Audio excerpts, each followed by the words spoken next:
르말랴의 아들 베가 제17년에 유다의 왕 요담의 아들 아하스가 왕이 되니, 아하스가 왕이 될 때 나이가 20세라. 예루살렘에서 16년간 다스렸으나 그의 조상 다윗과 같이 아니하여 그의 하나님 여호와께서 보시기에 정직히 행하지 아니하고 이스라엘의 여러 왕의 길로 행하며 또 여호와께서 이스라엘 자손 앞에서 쫓아내신 이방 사람의 가증한 일을 따라 자기 아들을 불 가운데로 지나가게 하며 또 산당들과 작은 산 위와 모든 푸른 나무 아래에서 제사를 드리며 분향하였더라. 이때 아람의 왕 르신과 이스라엘의 왕 르말랴의 아들 베가가 예루살렘에 올라와서 싸우려 하여 아하스를 에워쌌으나 능히 이기지 못하니라.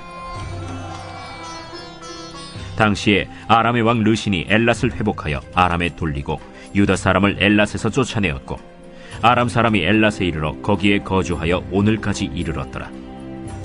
아하스가 아수르 왕 디글랏 빌레셀에게 사자를 보내 이르되, 나는 왕의 신복이요 왕의 아들이라.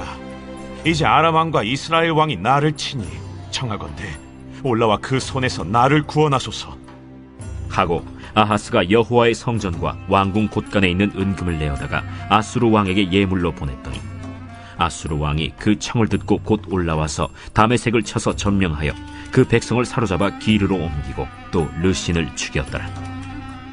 아하스 왕이 아수르의 왕 디글랏 빌레셀을 만나러 다메섹에 갔다가 거기 있는 제단을 보고 아하스 왕이 그 제단의 모든 구조와 제도의 양식을 그려 제사장 우리아에게 보냈더니 아하스 왕이 다메섹에서 돌아오기 전에 제사장 우리아가 아하스 왕이 다메섹에서 보낸 대로 모두 행하여 제사장 우리아가 제단을 만든지라.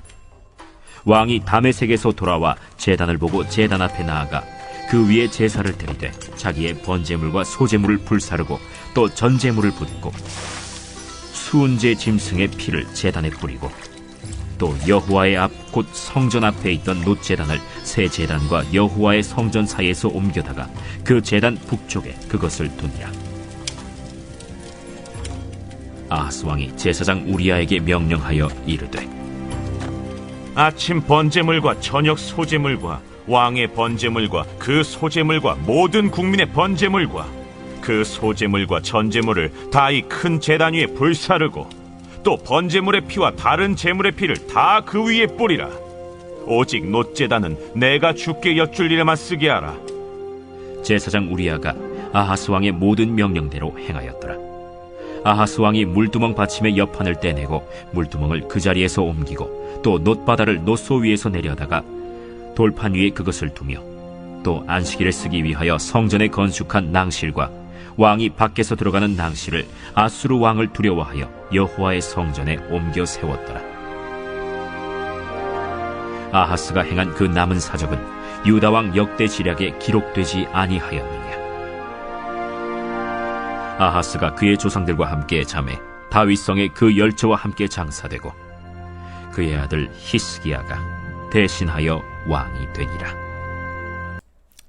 여러분 반갑습니다. 오늘도 큐티로 여는 기막힌 하루입니다. 본문 말씀 열왕기하 16장 1절부터 20절의 말씀입니다.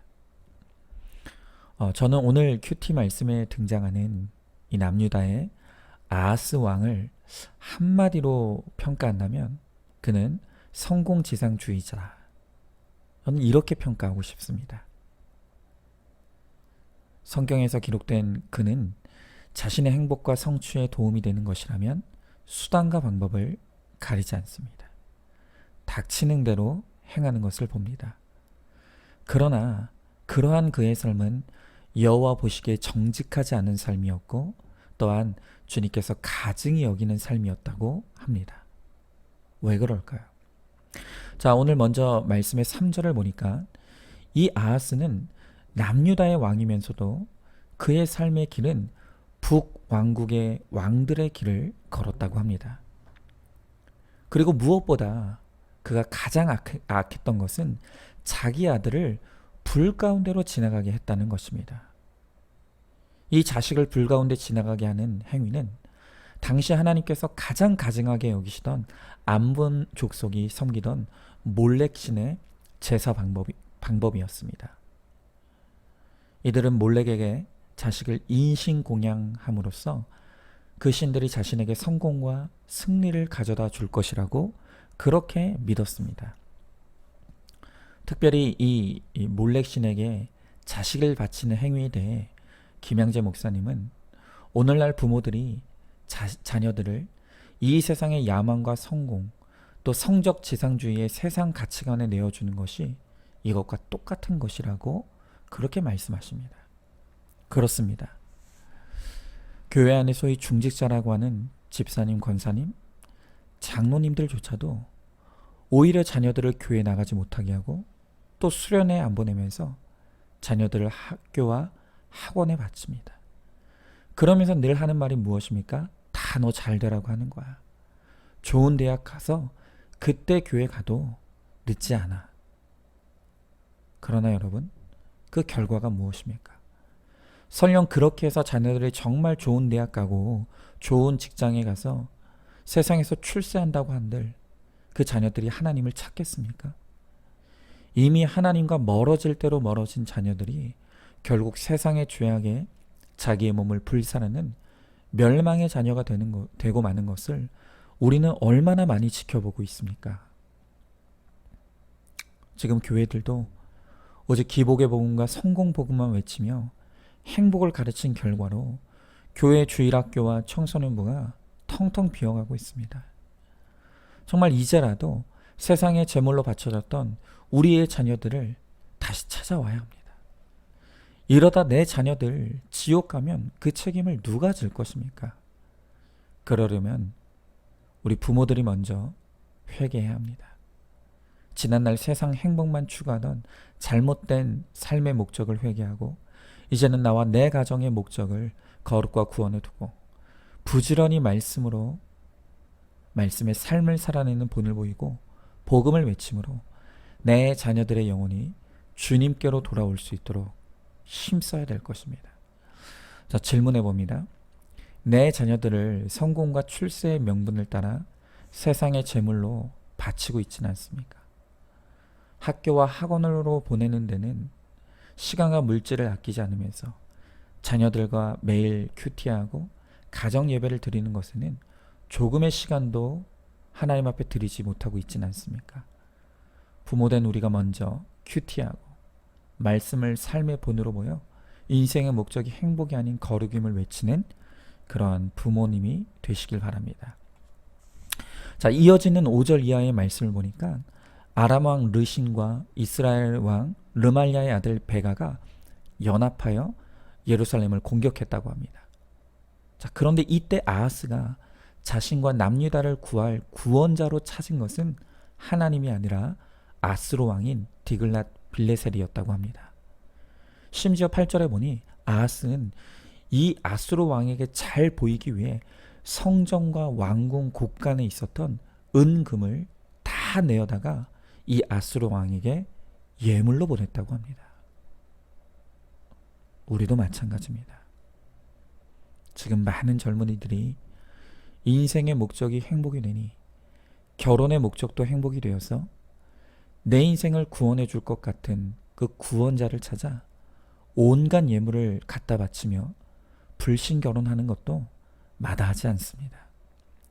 제가 이 설교를 준비하며 자료를 찾아보니까 2019년 기준으로 우리나라의 평균 결혼 비용이 얼마인 줄 아십니까? 무려 2억 3,085만 원이라고 합니다. 여러분, 이 참 이상하지 않습니까? 우리나라 젊은 20, 30대의 젊은이들이 결코 이런 돈이 있을 리가 없습니다.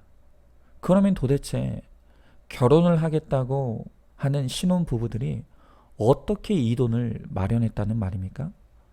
결국 그 부모님들이 내 자식 결혼 시작하면서 기죽으면 안 된다고 무리해서라도 도움을 줬던지 아니면 빚을 내서 결혼하고 있다는 이야기가 될 것입니다. 그렇게 지금 우리 젊은이들이 허세와 허상으로 가득 찬 결혼식과 또 예물로 서로를 안겨주면서 정말 환상 가운데 결혼을 합니다. 그런데 불행한 것이 무엇입니까? 그렇게 나를 구원해 줄 구원자를 찾아 온갖 허세와 허상으로 가득한 결혼식으로 결혼했던 그 부부의 두 쌍 중에 한 쌍이 이혼으로 끝난다는 것입니다. 결국 기대가 크니 실망과 충격은 더 크게 다가오더라는 것입니다.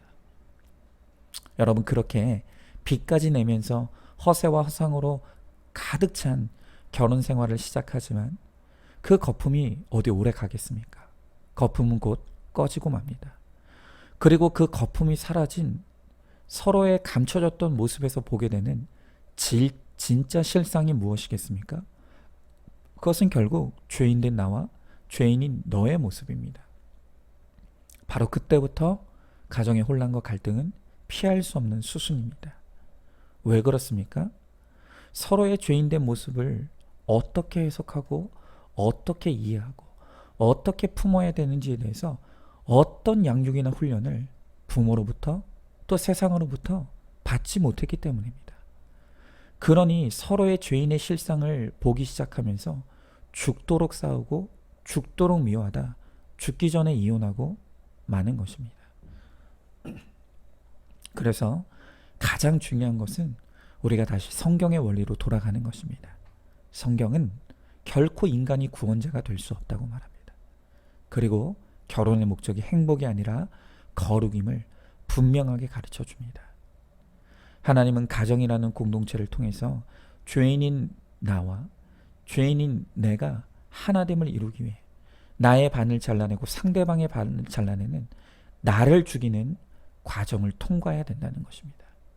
그리고 그렇게 구원의 공동체를 이루는 것이 바로 가정을 향한 하나님의 뜻이라고 말씀하시는 것입니다.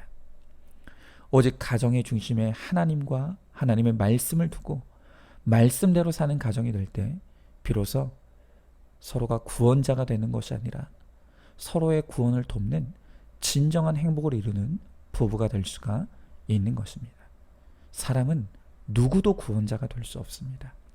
이제는 결혼에 대한 모든 환상과 허세와 허상을 걷어내야 합니다. 그리고 오직 하나님 중심, 말씀 중심의 신결혼을 통해서 구원의 공동체를 이루는 그러한 가정이 되기를 소망합니다. 자, 질문해 봅니다. 내 배우자와 결혼을 결심할 때 상대방에게 원하고 기대했던 것이 무엇입니까? 결국 상대방이 아니라 내 안에 있는 허세와 허상이 모든 갈등의 원인인 것을 인정하고 계십니까? 이제라도 내 배우자는 나의 구원자가 아니라 오히려 내가 그의 구원을 도와야 할 서로의 동역자임을 깨달으시기 바랍니다. 자, 마지막 10절을 보니 아하스 왕이 아수르 왕 디글랏 빌레셋을 만나러 다메섹에 갔다가 거기에 있는 제단을 보았다고 합니다. 그리고 그는 거기서 즉시 그 제단의 모든 구조와 제도의 양식을 그려서 제사장 우리아에게 보내 그 제단을 똑같이 본뜨도록 명령했다는 것입니다. 왜 그랬을까요? 분명 이 아하스는 아수르 왕의 성공의 원천이 바로 그가 섬기는 그의 우상과 이 제단에 있다고 생각한 것이 틀림없습니다. 그래서 그는 이 아수르 왕의 성공 비결이라고 생각하는 그 모든 것을 본떠서 그대로 따라하기 시작하는 것입니다. 우리는 여기서 이 아하스 왕의 성공 지상주의자의 면모를 확실하게 확인할 수가 있습니다. 그런데 이런 아하스를 보고 있자니 제 스스로에 대해서도 해석이 되는 것이 무엇인가 하면 바로 저야말로 지난날 성공 지상주의자였다는 것이 그것이 깨달아집니다. 저도 지난날 목회의 성공의 비결을 가르쳐 준다고 하는 곳이 있으면 안 가본 곳이 없다고 여러 번 말씀을 드렸습니다. 그리고 내가 들여올 수 있다고 생각하고 내가 본다고 내가 따라할 수 있다고 생각하는 것은 뭐든지 들여오기를 주저하지 않았습니다. 성공복음, 기복의 복음, 은사주의, 내적 치유, 상담심리, 경영학이론. 저는 그 모든 것을 제 성공의 원천이 될 수 있다고 생각하는 것이라면 뭐든지 따라하고 본뜨려고 온갖 노력을 기울였습니다. 그런데 오늘 말씀을 보니 결국 그 모든 것은 아하스 왕이 본뜬 아수르의 제단에 불과한 것이었습니다.